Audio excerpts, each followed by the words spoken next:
compartir con ustedes algunas diferencias que hay entre la filosofía, la ciencia y la religión.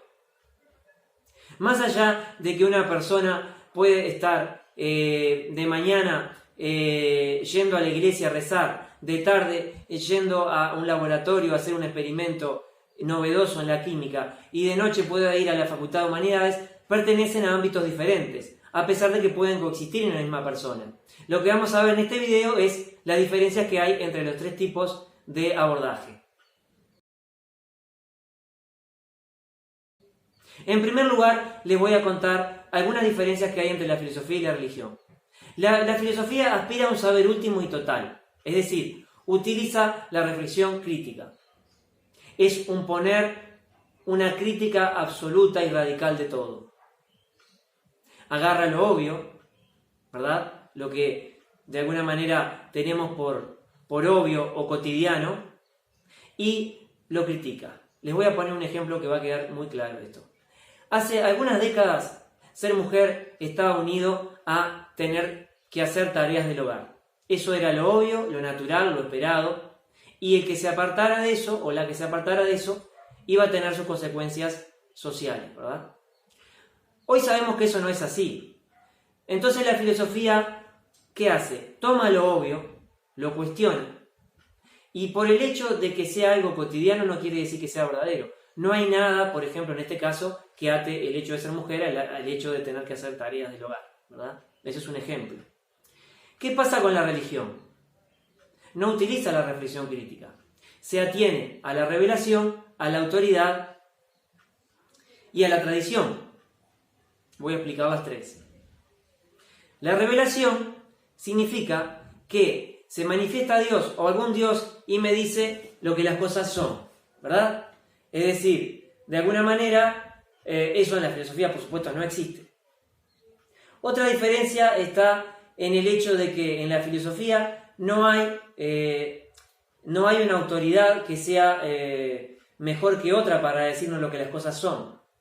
Es decir, autoridad me refiero a alguien que pueda de alguna manera decirnos con precisión lo que es la realidad, lo que es la verdad. En cambio, en las religiones generalmente hay algún texto sagrado o hay alguna autoridad encarnada en una persona donde está la doctrina fija, es decir, un dogma establecido de verdades. Y si yo de alguna manera acepto ese dogma, llego a la verdad. En filosofía no hay un solo libro que nos diga qué es la verdad, sino que hay múltiples libros y se pueden criticar constantemente. Otra de las diferencias que les mencionaba tenía que ver con respecto a la tradición. En la filosofía es común que haya determinada línea de pensamiento, pero yo puedo pensar de una manera que no pensó alguien antes y está perfecto, siempre y cuando utilice la argumentación. En cambio, en la religión se tiende a hacer lo que se hacía antes según una tradición establecida, según rituales y según otras cuestiones que tienen que ver con situaciones históricas. Ahora les voy a hablar de las diferencias que pueden encontrarse en la ciencia y la filosofía. En la ciencia, por ejemplo, se utilizan teorías y a partir de determinadas preguntas. En eso se parece con la filosofía, porque la filosofía también elabora teorías en base a determinadas preguntas. La diferencia está en qué se hace con esas teorías.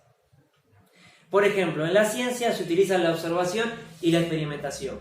En cambio, en la filosofía, dadas las características de las preguntas, no se puede experimentar. Por ejemplo, son preguntas que son muy generales. ¿Qué es lo real? O preguntas que tienen que ver con valoraciones, con el sentido de las cosas. Por ejemplo, ¿está bien que se acorte la vida de determinados pacientes que sufren por enfermedades terminales? Ahí estamos hablando de una pregunta que tiene que ver con la bioética, que tiene que ver con el valor, con el sentido. Entonces, no se puede experimentar eso, no se puede hacer un experimento y saber si eso está bien o mal. Pero sí se puede hacer un experimento en la ciencia para saber si el agua hierve a 100 grados, ¿verdad? Entonces, como las preguntas son diferentes, con la ciencia sí se puede experimentar y observar, y las preguntas de la filosofía no se pueden experimentar ni observar. Por ejemplo, saber si esa pregunta se pueda comprobar en la experiencia, no se puede. Esa es una diferencia fundamental. Otra de las cuestiones que hacen diferente a la filosofía y la ciencia es que la ciencia tiene determinados puntos de partida que no se cuestionan. Hay determinadas cosas que se toman y no se cuestionan. En cambio, la filosofía, por lo menos en el ideal, aspira a ser un saber sin supuestos. Es decir, a ser un saber que no suponga nada. La ciencia supone, por ejemplo, que la capacidad de conocer del hombre es tal, ¿verdad?, que se puede conocer a través de un experimento. La filosofía no supone absolutamente nada previo. Por eso se dice que es un saber sin supuestos. Por supuesto que eso no es así del todo, porque es imposible que un filósofo empiece a hacer filosofía sin tener algún punto de donde agarrarse. Pero eso pertenece mucho al ideal de lo que la filosofía debe ser, más que a lo que la filosofía es, ¿verdad? Cuando yo hago una división entre la filosofía y la ciencia, no quiero decir que la filosofía no use a la ciencia. Por supuesto que los filósofos deben saber y conocer de ciencia para saber porque hay problemáticas que surgen a través de la ciencia y que en realidad la ciencia es importante saber. Pero lejos de la filosofía verse desprestigiada por el avance de la ciencia, surgen otras interrogantes con los nuevos adelantos científicos. Les voy a plantear dos interrogantes científicos, dos interrogantes filosóficos que surgen a partir de la ciencia. Por ejemplo, uno el que tiene que ver con la ingeniería genética y el otro el que tiene que ver con la inteligencia artificial. En lo que respecta a la ingeniería genética, es sabido la capacidad que tienen los seres humanos ahora, que tenemos, de poder conocer nuestro genoma, nuestro mapa de genoma humano y saber con qué patología vamos a contar en el futuro, ¿verdad?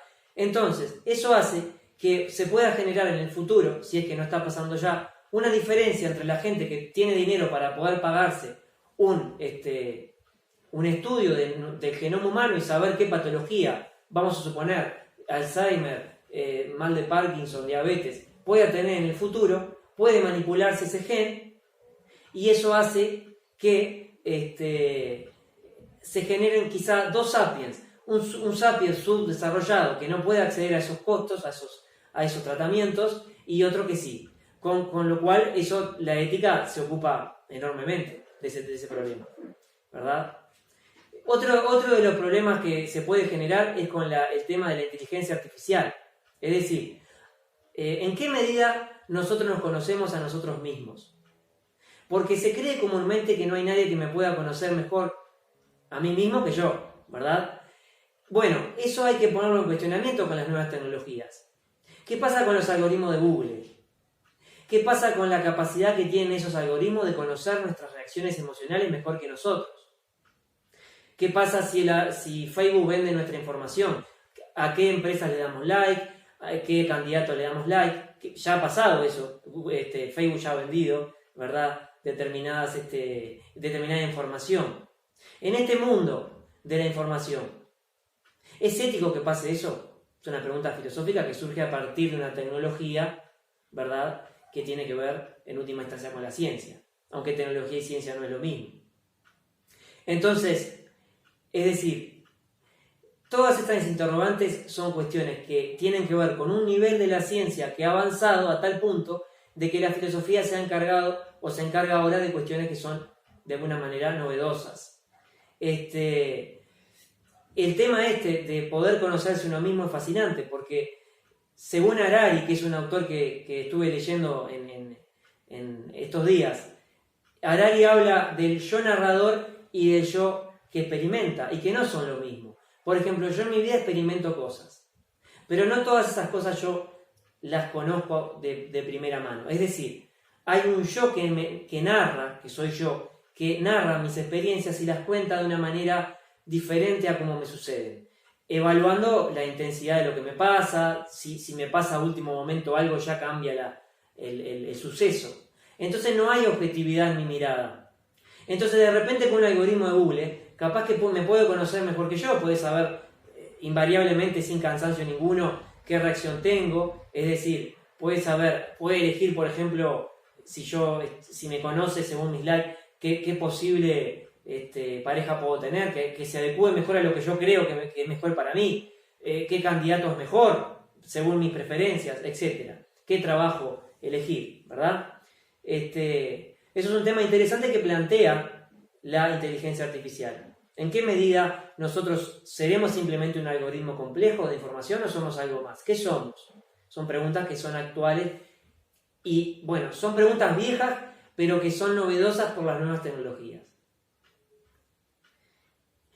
Y también hay una zona, para terminar, una zona gris entre la filosofía y la ciencia. Hay cuestiones que son abordadas por las dos. Por ejemplo, ¿qué es el espacio y qué es el tiempo? Es una cuestión que es abordada tanto por la física como por la filosofía. O sea, que hay cuestiones que son solamente científicas, por ejemplo, ¿qué aporta energía a la célula? Esa es una cuestión que aborda la biología. Hay cuestiones que son solamente filosóficas y hay cuestiones que están en el medio, ¿verdad? Para que vean el panorama de preguntas que puedan existir. Hay cuestiones que antes eran solamente filosóficas y pasaron a ser científicas cuando fueron respondidas. Bueno, ha sido todo por hoy. Espero les guste el video y les sirva. Y nos estamos viendo en próximos videos.